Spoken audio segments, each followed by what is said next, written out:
حضرة النبي المصطفى رسول الله صلى الله عليه وسلم وآله وأصحابه وأتباعه وذرياته الكرام. الفاتحة. بسم الله الرحمن الرحيم. الرحمن الرحيم مالك يوم الدين. إياك نعبد وإياك نستعين. صراط الذين أنعمت عليهم.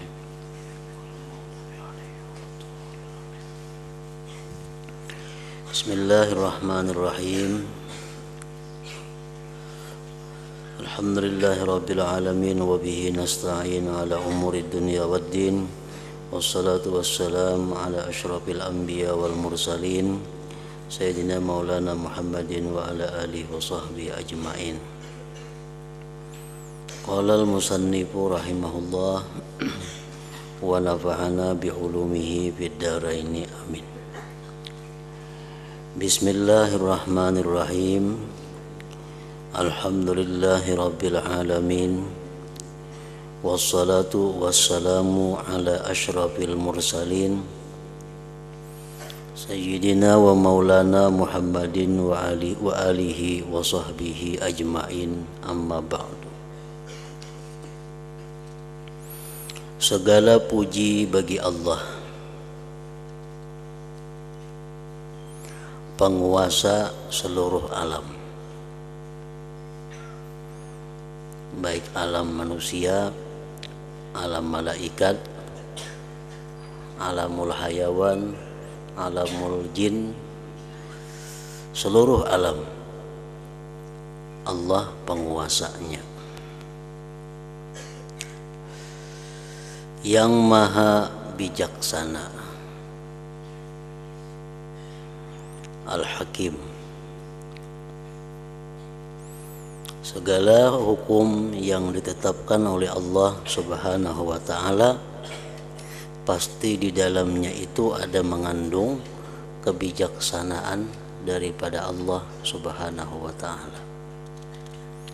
Demikian pula segala perbuatan atau apapun yang diciptakan oleh Allah Subhanahu wa ta'ala itu adalah merupakan satu kebijaksanaan daripada Allah Subhanahu wa ta'ala.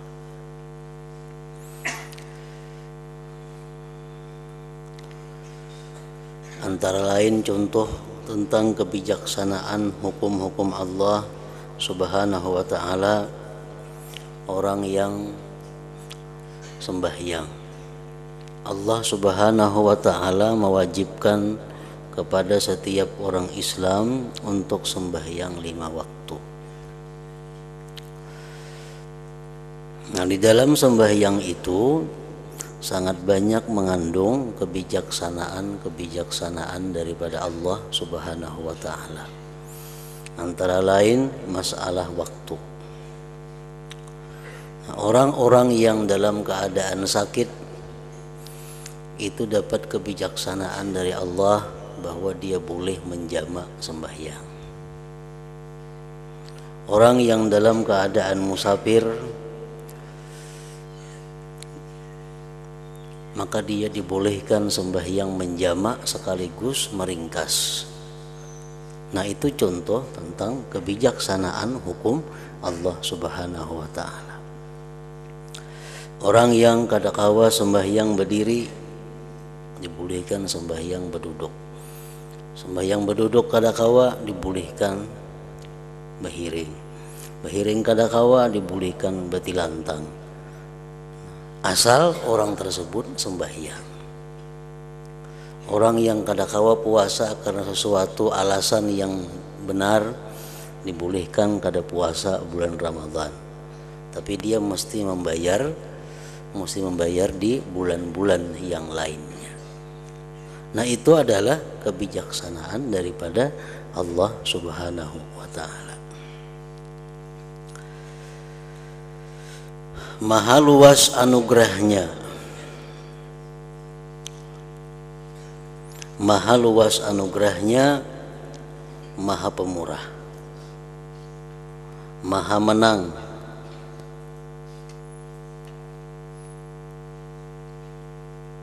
Artinya apa? Allah Subhanahu wa ta'ala itu kadangkala dimusuhi. Allah kada kawa dilawan, karena Allah itu maha menang.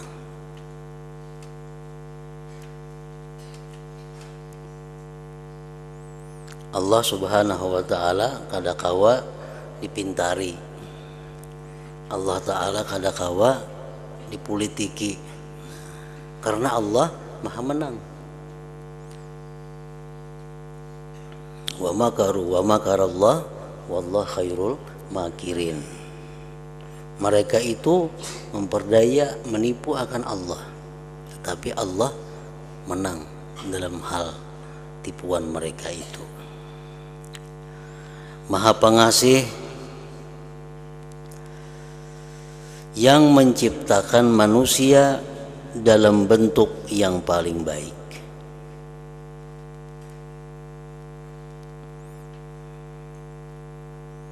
Itu adalah firman Allah.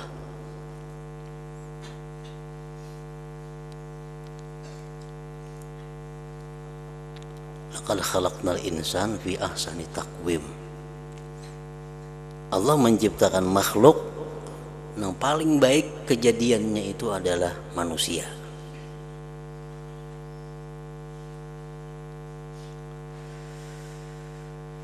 Dan menjadikan langit bumi dengan kekuasaannya, kudratnya,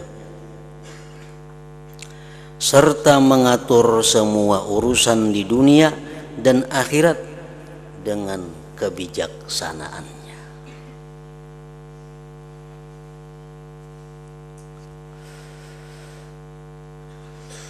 Baik mengatur urusan dunia, mengatur urusan akhirat, Allah kada terlepas daripada kebijaksanaannya. Dicontohkan dalam satu riwayat bagaimana kita melihat kebijaksanaan dari Allah Subhanahu wa ta'ala dalam waktu Allah menyidang dua orang manusia.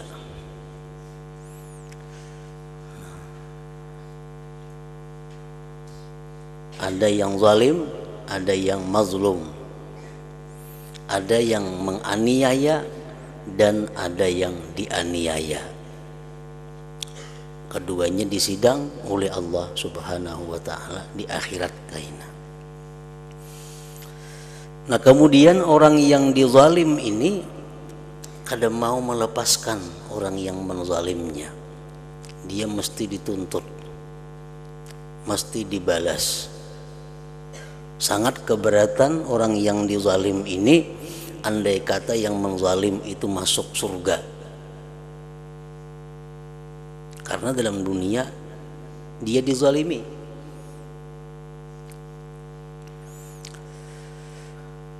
Nah, Allah Subhanahu wa ta'ala kalau menghukum ini orang dengan adil tanpa ada kebijaksanaan, maka orang yang menzalim ini matinya ke neraka. Dan orang yang dizalim itu pun belum tentu ke surga, karena masih mempertimbangkan yang lain-lainnya. Nah, tetapi Allah Subhanahu wa ta'ala dengan kebijaksanaannya menawarkan kepada orang yang dizalim. Ujar Tuhan, wahai orang yang dizalim, lihat ke atas, lihat ke atas. Kalau orang yang dizalim ini memandang ke atas, melihat begitu indah mahligai istana. Ujar yang dizalim tadi, itu istana siapa ya Allah? Ujar Tuhan, itu istana bagi siapa yang mau menukari. Liman a'tas saman, siapa yang bayar itu ampunnya. Nah, pagarang bayarannya? Ujar nang dizalim tadi.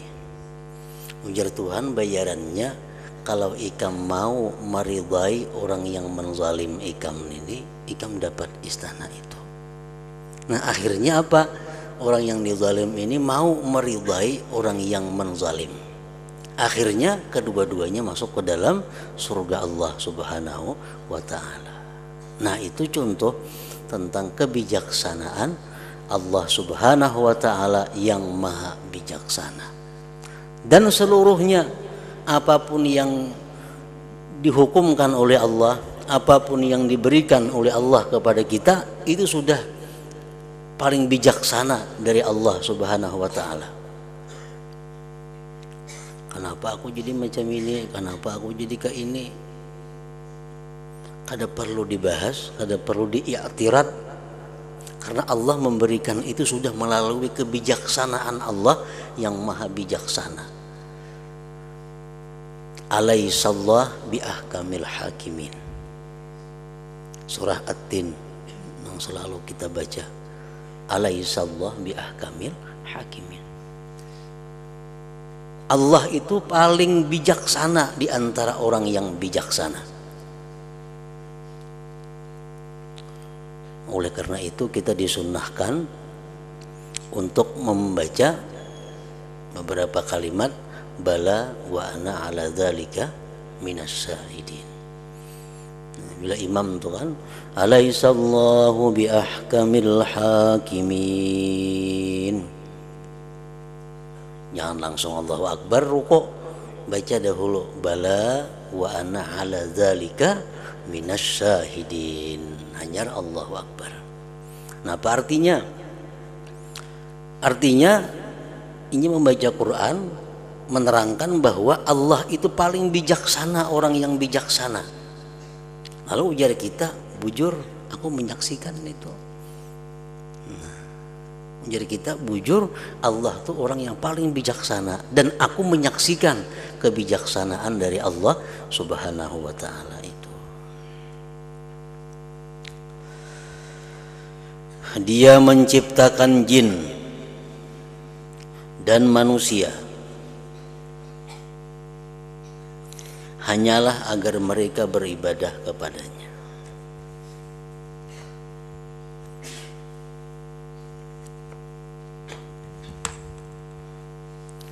Dia menciptakan jin dan manusia hanyalah agar mereka beribadah kepadanya. Allah menciptakan kita bukan untuk mencari harta. Allah menciptakan manusia bukan mencari kedudukan dalam dunia. Tapi Allah Subhanahu wa ta'ala menciptakan kita ini agar kita beribadah kepada Allah. Nah, lalu kalau kita beribadah kepada Allah, kayak apa kita urusan dunia kita? Urusan pemakan kita, urusan mengungkusi hidup, kalau beribadah. Nah, apabila Allah itu sudah menyuruh kita beribadah, semuaan urusan-urusan itu dicukupi oleh Allah Subhanahu wa ta'ala.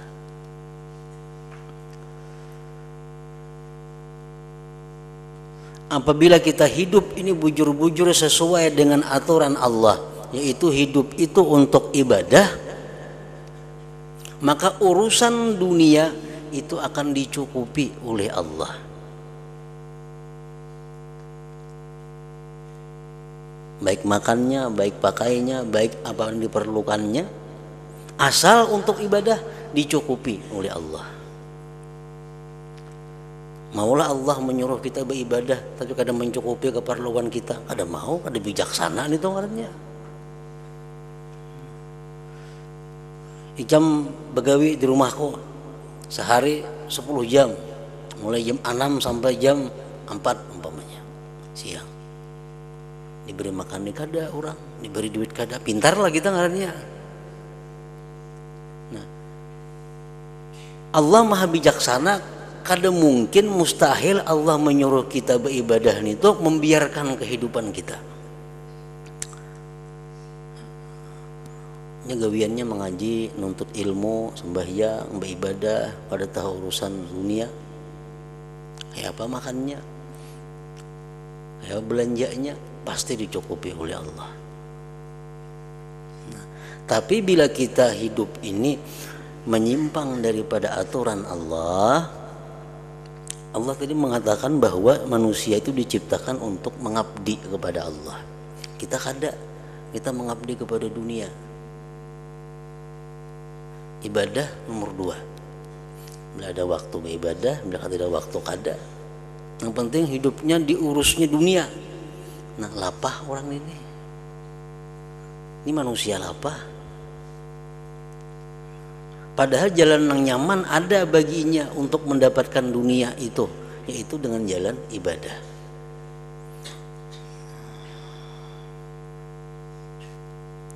Kenapa maka lapah? Karena di luar aturan. Allah sudah mengatur bahwa manusia ini dicipta untuk ibadah. Apapun yang diperlukannya dicukupi oleh Allah. Ada inya kada, inya hidup untuk mencari dunia. Nah, lapah itu. Dan Allah kada menjamin orang yang mencari dunia itu bakal kaya, kada menjamin. Allah kada menjamin orang yang sekolah tinggi pasti dapat kedudukan, kada menjamin. Banyaknya orang yang siang malam berusaha hidupnya fakir miskin. Banyaknya orang yang bertital jadi pengangguran. Sarjana S1, S2. Makan goreng 4 mintuha. Kada ada pekerjaan. Kenapa? Allah kada menjamin orang yang mencari dunia berhasil, kada menjamin. Tapi kalau kita hidup dalam aturan Allah, kita beribadah, Allah menjamin itu.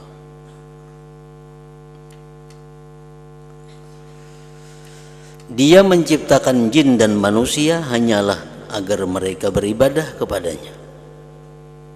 Karena Allah demikian agung. Karena Allah demikian agung, maka jalan menuju kepadanya adalah jelas. Allah itu maha agung, Allah maha besar, Allah maha kaya, Allah maha segala-galanya. Nah, kalau zat seperti itu, jalan menujunya itu kada sempit. Jalan menujunya itu kada tersembunyi. Maka jalan menuju kepadanya adalah jelas.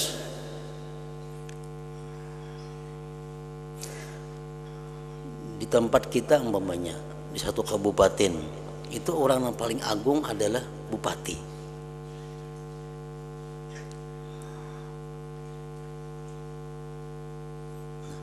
Bupati di situ rumahnya. Nah, jalan menuju ke rumah Sidin jelas. Jalan mana kita tembus, jalan sini, jalan sana. Itu orang besar. Kada tersembunyi. Lain rumah orang yang kada terkenal, mau sasat kita mencari. Ini rumah orang kecil, orang yang kada dikenal orang, dalam gang pulang beandak. Mau kita kasih tuh kamari betakun. Tapi kalau rumah orang besar, itu jalannya jelas, nampak. Tinggal kita aja lagi mau kadanya ke situ. Kalau sasat kada betah sasat ke rumah bupati.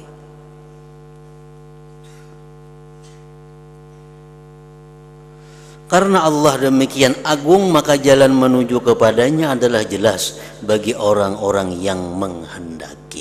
Nah, hendaknya jelas. Menghendak. Dan bukti keagungan Allah juga terang bagi orang-orang yang mau berpikir. Allah Ta'ala agung, Allah Ta'ala maha besar.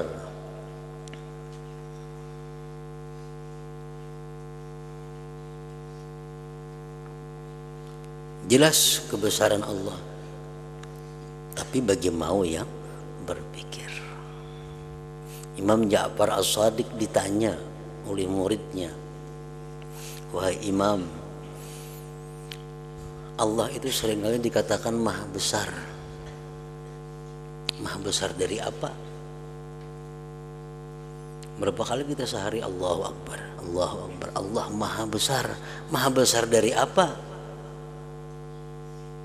Apakah maha besar dari malaikat, maha besar daripada aras, maha besar daripada surga, maha besar dari apa? Imam Ja'far As-Shadiq menjawab, Allah itu akbaru min ayyusaf. Allah itu maha besar dari bahwa dijelaskan. Kada mampu kata-kata untuk menjelaskan tentang Allah itu. Kada mampu isyarat apapun untuk menunjukkan, untuk merincikan tentang Allah. Nah itu artinya maha besar. Kehabisan kata-kata kita kada kawa masih menjelaskan Allah tuh kayak apa modelnya, kayak apa zatnya. Jangankan kita Allahnya, nikmat Allah aja kalau kita menghitung kada cukup. Ujar laut sebagai tintahnya, pohon-pohon sebagai pulpinnya, karing itu kada habis lagi nikmat Allah. Itu hanya nikmatnya. Nah ampun nikmat lebih lagi. Nah, jadi Allah itu maha besar dari bahwa dijelaskan, disifatkan. Bukan artinya Allah maha besar nang kenal macam itu, kada macam itu artinya.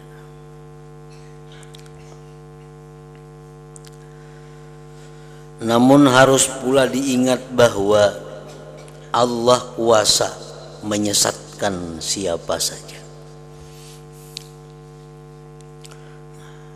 Allah itu bisa menyesatkan siapa saja yang Dia kehendaki, dan kuasa menunjuki orang yang Dia kehendaki.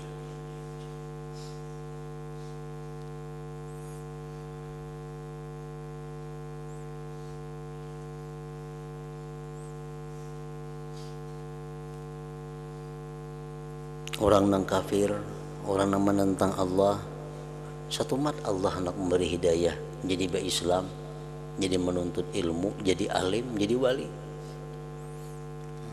Orang nang sudah titelnya wali Allah, satu mat saja Allah menghendaki matinya su'ul khatimah.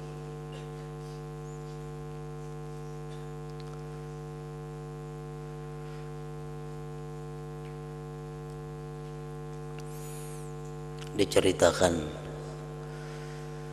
di suatu kampung ada seorang pendeta.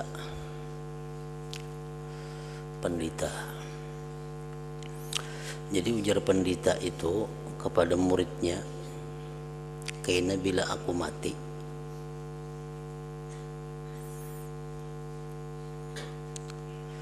maka laksanakan aku secara Islam."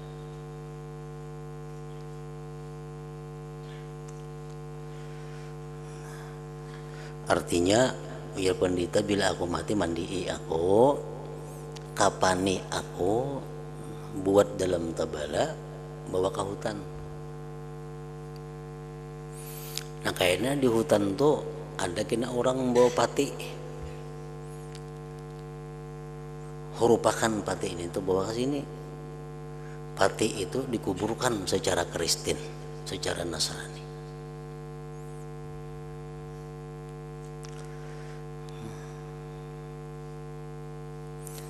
Di kampung sebelah sana ada seorang ulama berpesan kepada muridnya, "Bila aku mati, jangan dikapan, jangan dimandi, aku buat dalam pati. Kena bawa ke hutan sana. Di situ kena ada pati berhuruf. Nah pati orang tuh bawa ke kampung sini. Nah kuburkan secara Islam." Ringkas cerita, sampai harinya mati si pendeta tadi. Sesuai pesan pendeta, mati dimandi, kapan?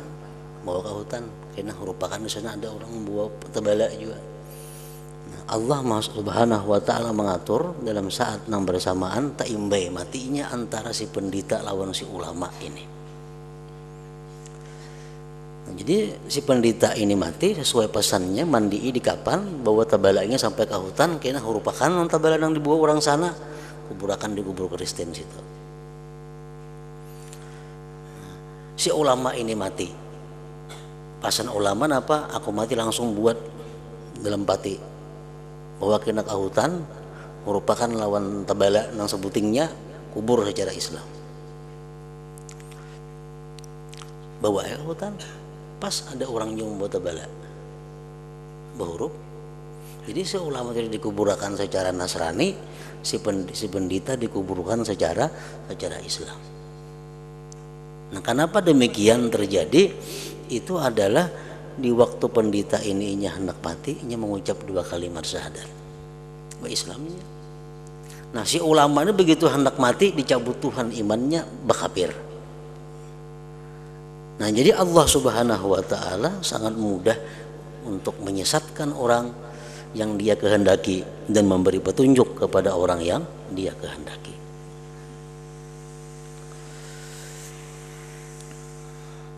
Namun harus pula diingat bahwa Allah kuasa menyesatkan siapa saja yang Dia kehendaki dan kuasa menunjuki orang yang Dia kehendaki. Dia Maha tahu mana orang yang patut menerima petunjuknya. Allah tahu bujur ini yang patut menerima hidayah, ini kada patut. Orang badu bading, bertiga bading, sarumah, sakalambo, sama makanan guring, witan sama, mama abah sama. Bina saya kong ka ini kelakuannya, nang saya kong ka ini, nang saya kong penuntut ilmu apa ibadah. Allah mengetahui ini orang yang patut diberi hidayah, ini kada patut diberi hidayah. Semoga rahmat ta'zim senantiasa tercurah kepada pemimpin para utusan Nabi Muhammad sallallahu alaihi wasallam dan melimpah kepada keluarga beliau yang baik serta suci perbuatan dan hatinya. Mudah-mudahan Allah menjadikan keagungan pada diri Nabi dan keluarganya sampai hari pembalasan amal. Ketahuilah wahai saudaraku, semoga Allah melimpahkan keberuntungan kepada kalian dan diriku untuk bisa memperoleh keridhaannya Allah Subhanahu wa taala. Ketahuilah bahwa ibadah itu sebenarnya merupakan buah ilmu. Ibadah itu buah daripada ilmu. Namun orang kada berilmu, kayak apa hendak beribadah? Ibadah itu sebenarnya merupakan buah ilmu. Faidah umur hidup di dunia. Ibadah itu adalah manfaatnya umur. Hasil yang diperoleh para hamba yang kuat. Ibadah itu adalah hasil yang diperoleh para hamba yang kuat. Ibadah itu pula harta niaga para wali kekasih Allah. Ibadah itu cara hidup orang-orang yang bertakwa. Ibadah itu bagian orang-orang mulia. Ibadah itu pekerjaan orang-orang sempurna dan merupakan pilihan orang yang memiliki penglihatan hati. Manusia ada mempunyai 2 mata. Mata yang pertama disebut basar. Ya, mata yang hirang ini. Itu mau kaur, mau min, mau plus. Ada manusia mempunyai basirah, mata hati. Orang-orang yang mempunyai penglihatan hati itu, mereka menganggap bahwa ibadah itu adalah merupakan pilihan. Ibadah itu merupakan pilihan. Yang lainnya sampingan.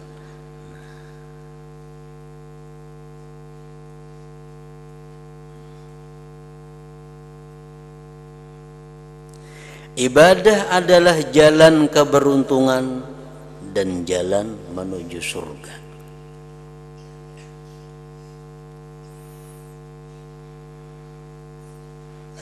Nah, jadi orang-orang yang memiliki penglihatan hati, ibadah itu utama. Ibadah itu pilihan. Apapun pekerjaan-pekerjaan lain, kalau itu bertentangan dengan ibadah, dikalahkan yang lain. Kenapa? Karena ibadah itu pilihannya dan inya hidup dicipta untuk ibadah.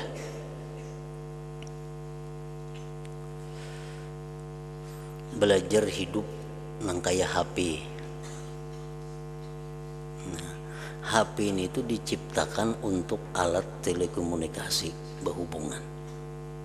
Itu gunanya HP. Untuk menghubungi siapa atau menerima panggilan siapa, itu HP. HP diciptakan untuk berhubungan. Rahatan kita memutar nang apa aja di HP ini tuh, kalau ada masuk panggilan pagat kisahnya nang pun kita putar nih tuh, bahkan jegam melatih gambar-gambar di HP, melatih gambar. Ada panggilan masuk hilang gambar nih tuh, panggilan nang timbul. Kenapa? Karena HP dicipta untuk urusan panggil memanggil. Tujuan utamanya itu. Kita mah SMS kata mengatik, kerahatan mengatik SMS. Datang telepon pagat itu timbul ngaran orang itu masuk, nah ini memanggil si anu. Kenapa nih tuh? Karena HP itu dicipta untuk urusan itu, yang lain tuh sampingan. Nah kayak itu aja manusia jaka macam HP ini tuh dicipta untuk ibadah. Apapun pekerjaannya, bila datang waktu ibadah selesai yang lain dulu, ibadah dirisakan. Nah, jadi hidup itu sesuai dengan apa diciptakan. Diciptakan untuk apa? Allah mengatakan bahwa manusia dicipta untuk ibadah. Orang yang punya mata hati mengatakan bahwa ibadah itu ada pilihan mereka, maka lain pada itu nomor selanjutnya.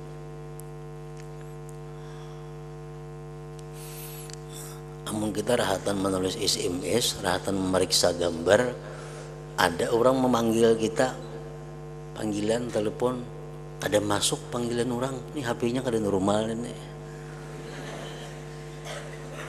Ada normal HP-nya, buat kasih repis nih tuh. Ngelatih gambar, kamu mutar lagu kah? Ada orang memanggil, panggilan orang, kada kau masuk, HP-nya kada baik. Menyalahi aturan. Nah kayak itu aja manusia yang diciptakan untuk ibadah, asik begawi bekerja urusan dunia, datang waktu sembahyang, datang waktu pengajian, kada tahu asik begawi. Ini manusia kada baik. Nampak dibawa ke servis manusia ini.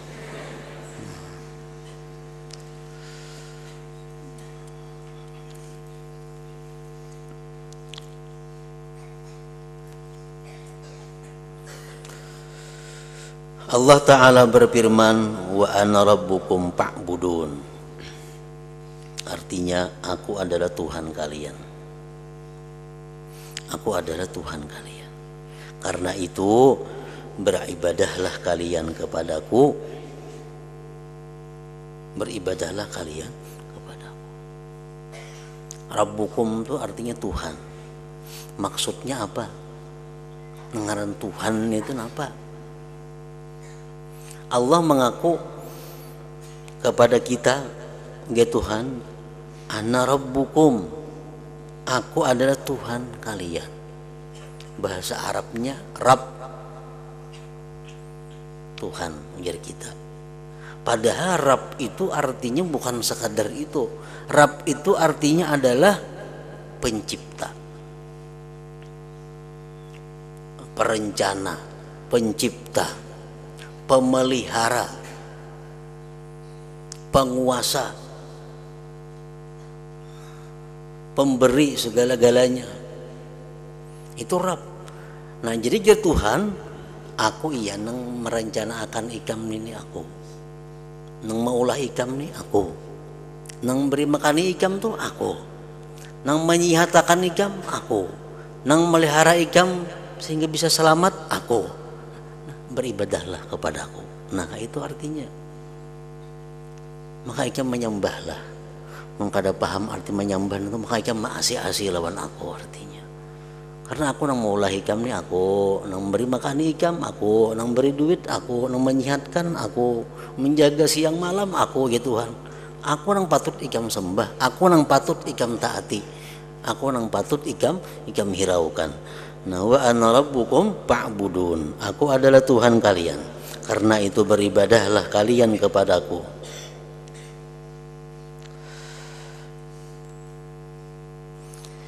Dalam ayat lain Allah Ta'ala berfirman, Inna hadza kana lakum jazaa'a wa kana sa'yukum mashkura. Artinya sungguh surga dan kenikmatannya ini diperuntukkan bagi kalian sebagai balasan amal usaha kalian di dunia. Aku ridha dan aku terima.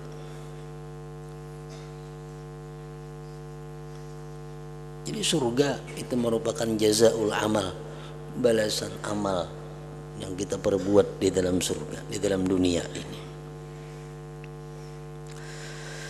Selanjutnya ujar pengarang, aku Imam Al-Ghazali merenungkan tentang ibadah ini serta menelusuri jalan-jalannya sejak permulaan hingga akhir tujuan yang menjadi harapan para penempuhnya.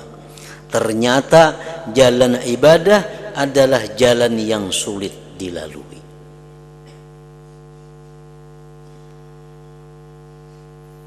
Aku gesinin sudah meneliti, memperhatikan. Ternyata ibadah itu jalan yang sulit dilalui. Banyak tanjakannya, bersangatan kepayahannya, jauh jaraknya, besar mara bahayanya, tidak sedikit rintangan dan halangannya, terkepung kebinasaan dan penuh penghadang, banyak musuh dan penjegal, sedikit sekali teman dan pengikutnya. Nah, itu ibadah sekalinya kayak itu.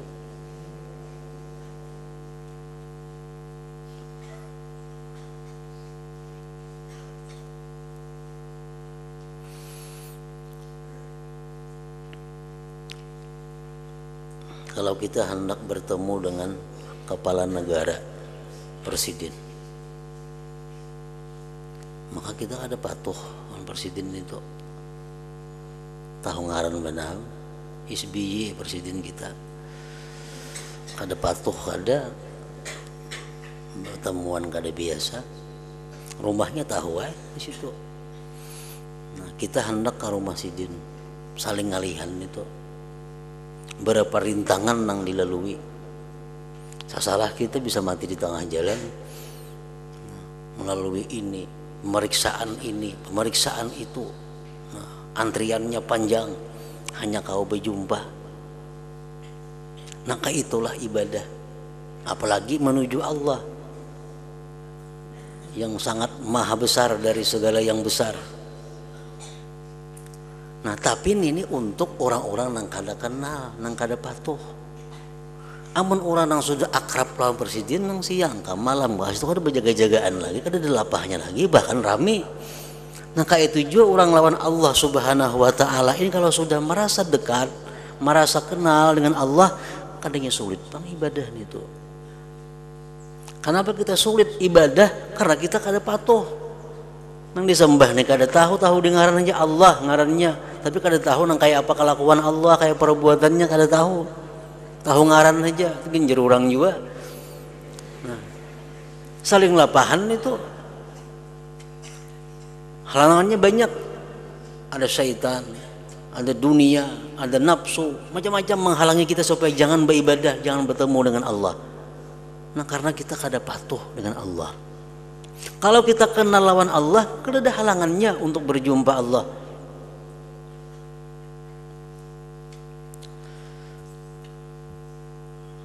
Memang begitulah seharusnya. Sebab ibadah adalah jalan menuju surga. Keadaan demikian sesuai dengan apa yang disabdakan oleh Rasulullah sallallahu alaihi wasallam, ala wa innal jannata huffat bil makari wa innan nara huffat bis syahawat. Artinya ingatlah, sesungguhnya surga itu dikelilingi oleh berbagai jalan, berbagai hal yang dibenci. Sedangkan neraka dikelilingi oleh bermacam kesenangan nafsu. Nak masuk neraka paling nyaman, guring aja masuk neraka sudah kita. Kada bahasa bayangan, berpuasaan guring aja masuk neraka, kada ngalih. Masuk surga kada kawa kayak itu.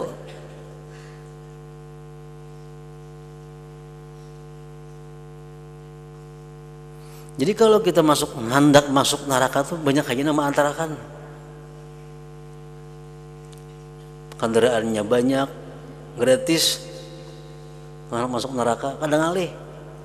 Kalau hendak masuk ke surga, nah itu maka ngalih.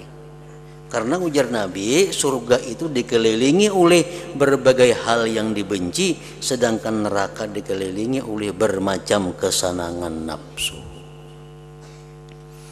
Rasulullah SAW juga bersabda, ala wa innal jannata haznun dirabwatin ala wa innal nara sahlun bisyahwatin. Artinya ingatlah surga itu bagaikan tanah rumpil di tempat ketinggian, ingatlah neraka itu bagaikan tanah yang lapang di tempat yang rata. Ibaratnya gunungan tuh, gunungan ini di bawah sini neraka. Ibarat sepeda kita habis bensin, itu mengelunyur sampai ke neraka situ. Nyamannya jalan ke neraka tuh. Emang kita bisa bijak kada betunjakan sampai ke neraka situ. Nah kalau menuju surga kada kawa betunjak bisa kada sampai karena andaknya tinggi di tempat ketinggian. Di samping itu pulang manusia demikian lemah. Manusia demikian lemah. Mengetahui lemahnya manusia,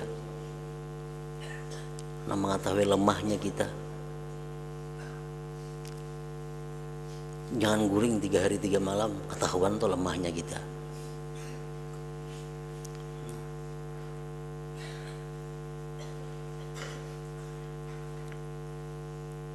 Jangan makan, jangan minum sekian hari, tahu tuh lemahnya kita. Maka ibadah ini sangat berhubungan lawan kada makan, kada guring, kada minum itu. Manusia demikian lemah dan masa begitu sulit. Laku agama semakin mundur dan waktu luang untuk beribadah sangat sedikit. Pekerjaan selain ibadah banyak sekali, macam-macam urusan. Ada habis-habis untung ini itu. Pekerjaan selain ibadah banyak sekali, dan umur amat singkat, serta gegabah dalam beramal. Kata belaka lakas.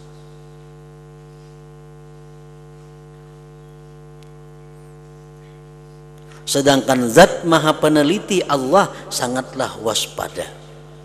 Kita ketujuh beribadah itu begasak-gasak. Padahal tukang juri ini orangnya teliti benar.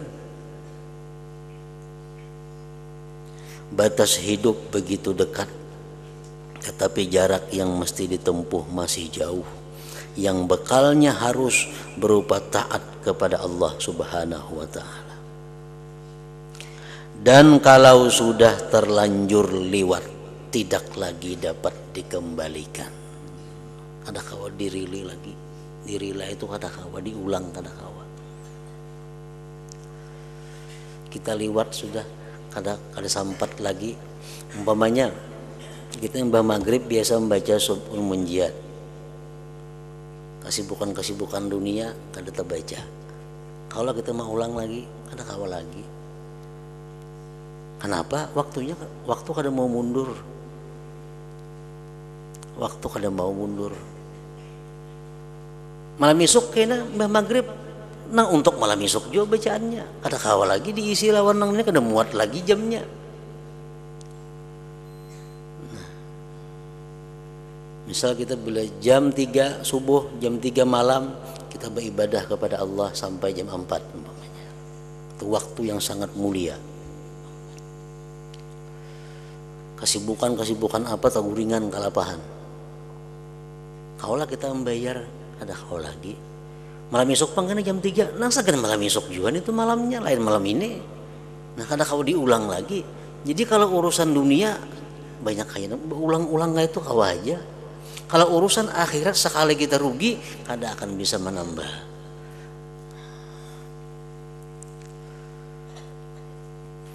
Dan kalau sudah terlanjur lewat, tidak lagi dapat dikembalikan.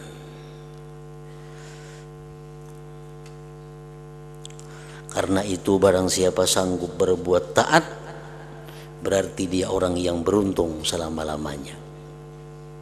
Sebaliknya barang siapa tidak taat, tidak beribadah kepada Allah, niscaya ia merugi bersama orang-orang yang merugi dan celaka bersama orang-orang yang celaka. Nauzubillah min dzalik. Nah, ingat situ. Jadi ibadah merupakan suatu hal yang sukar. Hadratin Nabi sallallahu alaihi wasallam. Al-Fatihah. Iyyaka na'budu wa iyyaka nasta'in. Ihdinas siratal mustaqim. Bismillahirrahmanirrahim. Alhamdulillah rabbil alamin. Allahumma salli wa sallim wa barik ala sayyidina Muhammad wa alihi wa sahbihi ajma'in. Allahumma ighfir lana ma akhta'na wa ma tahammadna wa ma asrarna wa ma a'lanna wa anta alam bihi minna, antal muqaddim wa antal muakhir, la ilaha illa anta. Allahumma anfa'na bima 'allamtana wa 'allimna ma yanfa'una wa zidna fahman wa ilman wa hudan wa taufiqan bi rahmatika ya arhamar rahimin. Sallallahu alaihi wasallam Muhammad wa alihi wasallam.